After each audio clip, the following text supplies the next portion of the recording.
ہمارے حضرت بہت استقامت والے تھے، لیکن پھر بھی فرماتے تھے کہ یہ اللہ کا فضل ہے کہ اللہ نے ہم پہ 5 نمازیں فرض کر دی، آپشنل نہیں رکھا۔ آپشنل ہوتی نا، اختیاری ہوتی تو شاید کوئی بھی نماز نہ ہوتی ہم سے، سوچتے ہی رہتے کہ چلو 5 نمازیں پڑھنا ثواب ہے تو پرسوں سے پڑھیں گے۔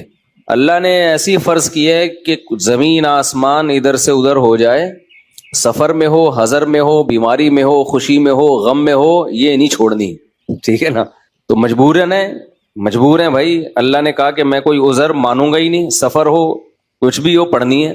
ہم پہ ڈال دی جاتی کہ ٹینشن میں ہو تو چھوڑ دو، خوشی میں ہو تو پڑھ لو۔ تو ہم تو یہی سوچتے رہتے ہیں بھائی ابھی تھکاوٹ ہے، آج رات دیر سے سویا ہوں تو فجر میں اٹھ گئے تو نیند پوری نہیں ہوگی، تو ایسا کریں گے 11 بجے پڑھ لیں گے، یہی سوچتے رہتے۔ اللہ میاں نے کہا کہ رات دیر سے سو، جلدی سو، یہ تمہاری ٹینشن نہیں ہے، یہ تمہاری ٹینشن ہے، یہ میرا مسئلہ نہیں ہے۔ میں نے کہہ دیا ہے فجر کا مطلب فجر ہے، ظہر کا مطلب ظہر ہے، عصر کا مطلب عصر ہے۔ ابھی ہم امریکہ گئے نا، تو جہاز جاتے ہوئے سورج کی سمت میں جا رہا ہوتا ہے، تو ایک نماز بھی نہیں آئی راستے میں۔ ہم نے ظہر پڑھ تو لی، لیکن نہیں بھی پڑھتے تو امریکہ پہنچ کے بھی مل جاتی، کیونکہ سورج کے ساتھ ساتھ چل رہے ہیں۔ واپسی پہ مخالف آ رہے ہیں تو ٹھکا ٹھک نمازیں آ رہی ہیں۔ اب جب ٹھکا ٹھک نماز آ رہی ہے، ایک نماز کا ٹائم، فوراً دوسری نماز، فوراً تیسری نماز، فوراً چوتھی نماز، فوراً 5ویں نماز۔ اور اللہ نے فرض نماز میں کہا ہے کہ کھڑے ہو کے پڑھو، قبلے کی طرف پڑھو۔ یہ ممکن نہیں ہے تو پھر مجبوراً بیٹھ کے پڑھو، لیکن فرض نماز پھر بعد میں لوٹانی چاہیے، کیونکہ فرض نماز اصل میں قیام بھی فرض ہے اور قبلہ رو ہونا بھی فرض ہے۔ تو اب ہمارے ساتھ دوست تھے، انہوں نے کہا کیسے؟ میں نے کہا مجبوراً بھائی پڑھنی پڑے گی، اللہ کا حکم ہے، نماز آپ سفر میں نہیں چھوڑ سکتے۔ اللہ نے 4 کی 2 کی ہی اسی لیے کہ میں نے 4 کی 2 کر دی ہیں، چھوٹی کر دی ہے، اس لیے کہ چھوڑنا نہیں ہے، آدھی کر لو۔ چھوڑنے کا آپشن ہوتا تو اللہ پھر کہہ دیتا ٹینشن میں ہو تو چھوڑ دینا، نہیں تو پھر پوری پڑھ لینا، یہ کہتا نا اللہ تعالیٰ۔ اب جب نماز کا ٹائم آیا، ہم نے کہا بھائی کہ نماز پڑھنی ہے، تو وہ نماز میں جہاز میں جگہ کہاں دیتے ہیں؟ خیر ہم نے ریکویسٹ کی تو جگہ آگے، انہوں نے کہا آگے جا کے پڑھ لو۔ تو ہم نے کیا کیا، ہم نے کہا بھائی آج کل ایک ایپ آ رہی ہے جو لوگ جہازوں میں سفر کرتے ہیں، اس کا نام ہے حلال فری کر کے کچھ ہے، نام بھول گیا میں، بڑا زبردست نام ہے، آپ لوگ نوٹ کر لیں، وہ کبھی جہاز میں سفر ہو نا، حلال ٹرپ، یہ ایپ ڈاؤن لوڈ کر لیں اپنے موبائل میں۔ اور اگر ڈاؤن لوڈ نہیں ہو رہی تو ڈائریکٹ گوگل پہ بھی سرچ کی جا سکتی ہے، حلال ٹرپ گوگل پہ لکھیں تو وہ ایک ویب سائٹ آ جائے گی، وہ کھولیں، وہ آپ سے مانگے گا جہاز کے ٹائمنگ کیا ہے، کدھر سے کدھر جا رہا ہے، کیا تاریخ ہے، آپ اس میں ڈالیں گے، ٹھک کر کے وہ بتا دے گا کہ آپ کی جو گھڑی میں اس وقت ٹائم ہو رہا ہے اس کے مطابق فجر کتنے بجے، ظہر کتنے بجے، عصر کتنے بجے، مغرب کتنے بجے، عشاء کتنے بجے، اور اتنے بجے قبلہ کہاں ہوگا، اتنے بجے قبلہ جہاز میں کس سمت میں ہوگا۔ تو بڑی خاندانی ایپلیکیشن ہے، تو وہ آپ جیسے ہی ڈالیں گے ٹھک کر کے، تو ایک گھڑی آپ ایسی رکھیں جو چینج نہ ہو ٹائم اس کا۔ تو یہ خوب مسئلہ سمجھ لیں کہ جہاز میں آپ کو کھڑے ہو کر نماز پڑھنی ہے، اگر ممکن نہ ہو اجازت نہ دیں پھر مجبوراً بیٹھ کے پڑھیں، لیکن اس نماز کو لوٹا لیں۔ تو ہم نے تو کھڑے ہو کر اجازت مل گئی تھی، ہم نے کہا چلو پڑھتے ہیں۔ اس میں یہ آسانی ہے کہ ظہر اور عصر اکٹھی، لیکن کیسے اکٹھی؟ اس طرح سے اکٹھی کہ ہم نے دیکھا کہ ظہر کا ٹائم ختم ہو رہا ہے، فرض کریں 5 بجے ختم ہو رہا ہے، اور عصر کا ٹائم 5 بجے شروع ہو رہا ہے۔ تو ہم نے کیا کیا، وضو کر لیا، کیونکہ جہاز کے واش روم میں وضو کرنا بھی آسان کام نہیں ہے، تمیز سے وضو کیا کرو، وہاں پہ ایسا کیچڑ نہ کر دو کہ وہ بولیں نمازیوں پہ پابندی لگا دیں، اس میں وضو تمیز سے، پانی نہ گرے۔ میں تو وضو کر کے ٹیشو سے سب نیچے صاف کرتا ہوں، تاکہ کوئی نیا بندہ جائے نا، وہ یہ نہ کہے یہ مولویوں کی وجہ سے دیکھو کیچڑ کتنا ہو گیا، برا امیج نہ جائے، تو صاف ستھرا کر کے بالکل اس کو، کوئی بات نہیں، ہاتھ خراب ہو جائے گا اس کو دھو لو آرام سے، لیکن امیج اپنا خراب نہ کرو کہ یار یہ نمازی لوگ جب بھی جہاز میں آتے ہیں کیچڑ کر کے جاتے ہیں۔ ایک نے مجھے بتایا، پائلٹ نے، کہ ہم کہیں جا رہے تھے، کہیں اجتماع تھا، تو سارے نمازی بیٹھے ہوئے تھے جہاز میں، تو کہہ رہے جہاز کی حالت یہ ہو گئی تھی کہ جیسے کوئی تالاب بنا ہوا ہوتا ہے، سارے وضو کر کر کے آ رہے ہیں گیلے پاؤں کے ساتھ پورے جہاز میں، نا کہتے ہیں ایسا کیچڑ ہم نے زندگی میں کبھی نہیں دیکھا جہاز میں، تو کتنا برا امیج گیا نا۔ تو اس لیے صفائی ستھرائی کر کے ان کو لگے کہ کوئی بات نہیں یار، اگر یہ وضو کر بھی لیتے ہیں تو واش روم میں ذرہ برابر بھی گندگی نہیں ہوتی، تو صاف ستھرا کر کے نکلو باہر۔ اس بیان ابھی شروع کروں گا، لیکن یہ بھی ضروری بات ہے تاکہ جہازوں میں بھی نمازوں کا اہتمام کریں۔ اللہ کو نماز بہت زیادہ محبوب بھی ہے، اور اللہ کے ہاں جتنی ویلیو نماز کی ہے نا، اتنی کسی حکم کی نہیں ہے۔ اللہ نے نہیں چھوڑی ہے، میں نے دیکھا ہے لوگ جہازوں میں نمازیں گول کر رہے ہیں، ٹرینوں میں نمازیں گول کر رہے ہیں، شاپنگ میں نمازیں، او بھائی میدان جنگ میں اللہ کہہ رہا ہے، میدان جنگ میں کہ نہیں، اگر تم میدان جنگ میں کھڑے ہو کر پڑھ سکتے تو پیدل پڑھ لو, سواری پہ پڑھ لو, اے اللہ بعد میں پڑھ لیں گے نا, جنگ سے جب فارغ ہو جائیں گے پھر پڑھ لیں گے, ابھی کیا ٹینشن ہے. اللہ نے کہا ان الصلاۃ کانت علی المؤمنین کتابا موقوتا, نماز مومنین پر مقررہ اوقات میں فرض ہے, یہ نہیں ہے کہ بعد میں پڑھ لو. کتنے آرام سے کہتے ہیں بھی سفر میں ابھی کہاں جائیں کیا کریں. نہیں بھائی, نمازی آدمی زمین آسمان ادھر سے ادھر ہو جائے وہ کہتا ہے بھائی چھوڑنی نہیں ہے, کچھ بھی ہو جائے. آج نمازی بھی نمازی نہیں رہے ہیں. تو ہم نے یہ ضرور کیا کیونکہ اس میں وضو بہت مشکل کام ہے, تو اس میں پھر ہم نے یہ کیا کہ بھائی 5 بجے جیسے اپلیکیشن سے پتہ چل گیا شافی وقت کے مطابق 5 بجے ظہر قضا ہو رہی ہے, تو بھائی 4:45 پہ یا 4:50 پہ ہم نے ظہر پڑھ لی, قبلہ رخ کھڑے ہو کر 2 رکعت پڑھی ہیں. تھوڑی دیر میں عصر کا ٹائم ہو گیا, اسی وضو سے عصر نمٹا لی. سمجھتے ہو؟ تو یہ اس طرح سے نبی صلی اللہ علیہ وسلم نے نمازوں کو سفر میں جمع کیا ہے. اور یہ جو حدیث ہے نا جس میں آتا ہے نبی صلی اللہ علیہ وسلم نے بغیر کسی عذر کے سفر کے نمازیں اکٹھی پڑھی ہیں ظہر عصر کی, تو اس کا بھی یہی مطلب ہے. ایسے اکٹھی نہیں ہے کہ ظہر کو قضا کر دیا ہو یا عصر کو ظہر کے ٹائم پہ پڑھ لیا ہو, ورنہ پھر یہ جو آیت ہے حافظوا علی الصلوات والصلاۃ الوسطی, نمازوں کی حفاظت کرو خصوصاً عصر کی نماز کی, پھر اس کا مطلب کیا ہو گیا؟ اس کا تو پھر مطلب ہی نہیں بنتا کوئی. تو حدیث کی وہ تشریح کی جائے گی جو قرآن سے میچ کر رہی ہو. تو اس طرح سے پھر مغرب عشاء بھی ایسے پڑھ سکتے ہیں آپ. مغرب کو ڈیلے کر دیا, عام حالات میں یہ مناسب نہیں ہے, نبی صلی اللہ علیہ وسلم کا معمول نہیں تھا, لیکن کبھی کبھار کوئی عذر ہو تو اس طرح سے ڈیلے کیا جا سکتا ہے. تو مغرب کو تھوڑا ڈیلے کیا عشاء کے قریب. صحیح بخاری کی حدیث ہے, اس میں حضرت عبداللہ بن عمر نے اسی طرح جمع کیا ہے کہ مغرب پڑھی تلبث یسیرا, تھوڑی دیر ٹھہرے, پھر عشاء پڑھ لی. تو اس سے پتہ چلتا ہے کہ جن حدیثوں میں آتا ہے اکٹھی پڑھی ہیں تو ان کا یہ مطلب ہے جو بخاری میں بیان. خیر ابھی یہ ٹاپک نہیں ہے کیونکہ لوگ کہتے ہیں کہ یہ لوگ حدیثوں کو نہیں مانتے, حدیثوں میں تو 2 نمازیں اکٹھی پڑھنے کا ہے. ہم مانتے ہیں اکٹھی, لیکن اکٹھی کا مطلب کیا ہے؟ تو خلاصہ یہ کہ کسی قیمت پہ بھائی نماز قضا بولو مت کرو. دیکھو بار بار ایک بات بیان کرتا ہوں, اللہ کے حکم میں آسانی ہے, لچک نہیں ہے. کیونکہ دنیا میں کوئی بھی قانون ساز اپنے قانون کو ہلکا نہیں سمجھتا.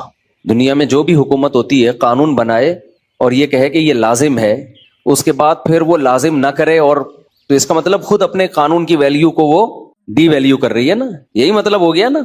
دنیا میں کوئی یہ نہیں کرتا, تو اللہ قانون بنائے اور کہے کہ یہ فرض ہے, سفر میں بھی فرض ہے, حضر میں بھی فرض ہے, پھر اللہ کہ چلو میں نے کہہ تو دیا باقی تمہاری مرضی. نا نا نا نا نا نا, صحیح ہے, اللہ نے کہہ دیا اب ہے تو ہے, اب آپشنل نہیں ہے. رمضان کے بار بار میں بتاتا ہوں نا, روزے میں مزدور کو بھی روزہ رکھنا پڑے گا, کتنی سخت گرمی ہو, کیونکہ اللہ نے قانون بنا دیا بھائی بیماری میں سفر میں چھوڑ سکتے ہو, اس کا مطلب تیسرا کوئی عذر نہیں ہے, رکھنا پڑے گا. تو اس لیے جو فرائض ہے نا واجبات فرائض, اس میں اللہ کے قانون آسان ضرور ہے, لچکدار نہیں ہے. جب ہے تو ہے. اسی میں ایک اور مسئلہ آ گیا عدت کا. کسی عورت کے شوہر کا انتقال ہو جائے, اللہ نے قانون بنا دیا, آسان قانون بنایا. زمانہ جاہلیت میں بہت مشکل تھا. جب کسی عورت کے شوہر کا انتقال ہوتا تھا تو زمانہ جاہلیت میں عورت 2 سال عدت گزارتی تھی. کتنی؟ 2 سال. اور اس 2 سال میں وہ میلی کچیلی رہتی تھی. یہاں تک بھی بعض روایات میں آتا ہے اس کی جگہ کو گندا رکھا جاتا تھا, مینگنیاں لا کے ڈال دی جاتی تھی گند میں رہے. اسلام نے اس حکم کو ختم کیا, یہ ظلم ہے عورت کے اوپر.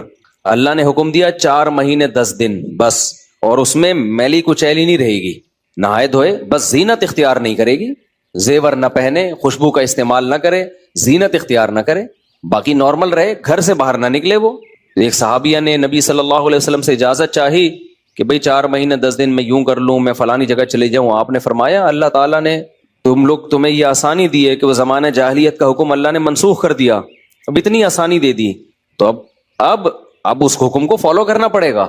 اب آج کل خواتین کیا کرتی ہیں, شوہر کی ڈیتھ ہوئی, جو دیندار نہیں ہے ان کی تو بات ہی نہیں کر رہا نا, ان کی نظر میں تو عدت ودت کی کوئی 2 ٹکے کی حیثیت ہی نہیں ہے, وہ تو اس کو دقیانوسی حکام سمجھتی ہیں. لیکن جو دیندار ہیں وہ بھی بھائی, وہ ڈیتھ ہوئی, شوہر کا چہرہ دیکھنے کے لیے جا رہی ہیں ہسپتال, پھر وہ فلانے کے کام سے جانا ہے تو آج فلانے کے کام سے جانا ہے, تو آج یوں کرنا ہے, آج یہ کرنا ہے, یہ فلانے پورشن میں چلی جاتی ہوں, ماموں کے گھر جا کے عدت گزار لیتی ہوں. بھائی اللہ تعالیٰ نے جو عدت کے حکام دیے ہیں, شوہر کی ڈیتھ ہوتے ہی عورت کی عدت بولو شروع. اور عدت میں 2 کام لازمی ہیں, گھر سے نہیں نکلنا ہے, زینت اختیار نہیں کرنی. اب اس میں لوگ ہمیں تنگ کرتے ہیں، یار وہ چہرہ دیکھنے جانا چاہتی ہے ہاسپٹل میں، بھائی شوہر کو گھر لے آؤ، اگر بیوی نے اپنے شوہر کو دیکھنا ہے میت کو گھر لے آؤ، عورت نہیں روڈ پہ آ سکتی، جنازے کی چارپائی کے پیچھے پیچھے جا رہی ہوتی ہے گھر سے باہر نکل کے، پھر اللہ کو غضب آئے گا، جب میں نے ایک آرڈر دے دیا ہے اس کو ہلکا کیوں لے رہے ہو؟ عیادت کے لیے نہیں جا سکتی وہ، سمجھ رہے کہ بھئی فلاں بیمار ہے تو چلو میں عیادت کے لیے چلی جاؤں، فلاں کی ڈیتھ ہو گئی چلو میں تعزیت کے لیے، حج ختم ہو جاتا ہے اس سے، حج کی کتنے مسئلے آتے ہیں، عورت نے حج کی درخواست دی ہوئی ہے، نام آ گیا، حج پہ جانے کی تیاری ہو گئی، شوہر کا انتقال ہو گیا، اب جس دن جانا ہے 4 مہینے تو ہو جائیں گے، 10 دن رہ جائیں گے، تو ہم کہتے ہیں بھائی 10 دن کیا 1 گھنٹہ بھی رہ گیا ہونا 4 مہینے 10 دن ہونے میں، آپ کو 1 گھنٹہ پہلے بھی نکلنے کی اجازت نہیں، بے شک حج ضائع ہو جائے کوئی بات نہیں، حج کینسل ہو جائے، کیونکہ حج کی فرضیت پہ عدت مقدم ہے، حج اگلے سال بھی ہو سکتا ہے، عدت تھوڑی ہو سکتی ہے، تو ہاں یہ اللہ نے آسانی رکھ دی ہے کہ جس عورت کا کوئی کمانے والا نہ ہو، اللہ نے لچک، جہاں شدید ضرورت تھی وہاں اللہ نے خود بخود لچک رکھ دی کہ بھوکے تو نہیں مر سکتے نا، کمانے والا کوئی نہیں ہے تو کمانے کے لیے جا سکتی ہے، مجبوری ہے بھائی کمانا، اس میں فقہاء نے بیان کیا دن میں جائے بغیر زینت اختیار کیے، اور دن میں واپس آ جائے، اور صرف کمانے کی حد تک باہر نکلے، ادھر ادھر نہ جائے۔ اب اس میں خواتین یہ کیوں ایسے کیا، بھائی اللہ کا حکم ہے، اب اس میں آپ کو چونو چرا کی اجازت بولو نہیں ہے، بس آرڈر دے دیا۔ پھر اللہ نے یہ بھی حکم نازل کر دیا کہ اگر عورت پریگنینسی میں ہے تو بچہ ہوتے ہی اس کی عدت ختم ہو جائے گی۔ دیکھو ہمارے نبی صلی اللہ علیہ وسلم بھی اللہ کے آرڈر کے سامنے کیسے اپنی عقل نہیں استعمال کرتے تھے۔ ایک صحابیہ کو حمل تھا، ان کے شوہر کی ڈیتھ ہوئی ہے اور ادھر بچہ پیدا ہو گیا، ادھر ڈیتھ ہوئی اور ادھر فوراً ہی، اب ان کو خیال ہوا بھائی اتنی جلدی تو عدت پوری نہیں ہوتی، تو کیا کرنا ہے، نبی نے سے مسئلہ پوچھا گیا، آپ نے فرمایا ختم۔ جب اللہ نے کہہ دیا وَأُولَاتُ الْأَحْمَالِ أَجَلُهُنَّ أَن يَضَعْنَ حَمْلَهُنَّ، کہ حمل والی عورت کی عدت یہ ہے کہ بچہ جن لے، تو بچہ جن دیا تو اللہ نے تو نہیں کہا کہ 1 سیکنڈ بعد جنے یا 1 سال کے بعد جنے، اللہ نے یہ کہا ہے اللہ نے قرآن میں، تو ہمارے نبی بھی اللہ کے حکم کو کیسے فالو کرتے تھے نا۔ اگر یہی بچہ پہلے پیدا ہو جاتا، پیدا ہوتے ہی شوہر کی موت ہو جاتی، فقہا بہت باریک مسائل بیان کرتے ہیں، اور آج کل کے اسکالر نا ان کا مذاق اڑاتے ہیں کہ دیکھو یہ اتنی باتوں میں لوگوں کو الجھایا ہوا ہے۔ فقہا نے بیان کیا ہے کہ ادھر بچہ پیدا ہوا، کیونکہ ایسا ممکن ہے، قانون جب لکھا جاتا ہے تو امکان کو بھی لکھا جاتا ہے کہ ابھی آدھا بچہ پیدا ہوا ہے اور شوہر کی ڈیتھ ہو گئی تو کیا ہوگا۔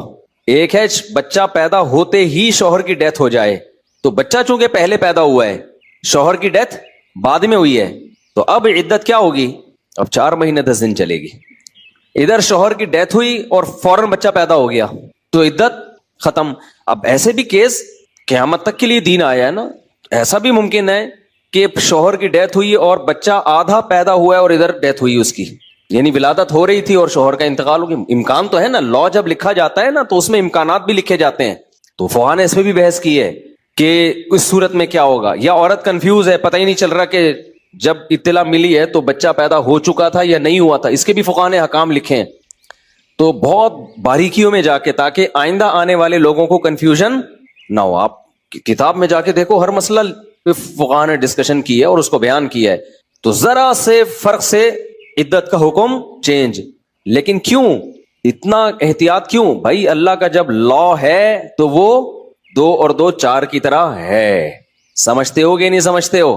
جب اللہ نے کہہ دیا کہ بھائی جو حمل والی عورت ہے اس کا بچہ پیدا ہوتے عدت ختم، اگلے سیکنڈ میں بچہ پیدا ہوا عدت ختم۔ حضرت عائشہ کا قول ہے یا کسی صحابی کا کہ شوہر کو ابھی غسل بھی دیا جا رہا ہو نا، ابھی دفنایا بھی نہیں جا رہا ہے اور بچہ پیدا ہو جائے تو بس ختم عدت، چاہے دفنایا بھی نہ ہو، فوراً نکاح کر سکتی ہے وہ، ٹھیک ہے نا، فوراً نکاح کر سکتی ہے، تو اللہ نے اجازت دے دی اس کو۔ اب اس میں حکمت کیا ہے ہمیں نہیں پتا بھائی، اللہ کا حکم ہے، نص وارد ہو گئی تو نبی نے بھی اس پر عمل کیا، صحابہ نے بھی، ائمہ مجتہدین نے بھی، لیکن یہ نہیں ہے کہ جی 40 دن کی عدت، بعض 40 دن کی عدت منا رہی ہیں، بعض جو ہے وہ سفر کر رہی ہیں عدت کے دوران، تو ہاں گھر اکیلا ہے، وحشت ہے اس میں، بہت زیادہ خوف ہے، کوئی خطرہ ہے چوری چکاری کا، تو مجبوری میں پھر وہ گھر چینج کر سکتی ہے، جیسے کوئی ایسی جگہ پہ رہ رہی ہو جہاں چور ڈاکوؤں کوئی ساتھ رہنے والا نہ ہو، وہ ایک الگ مسئلہ۔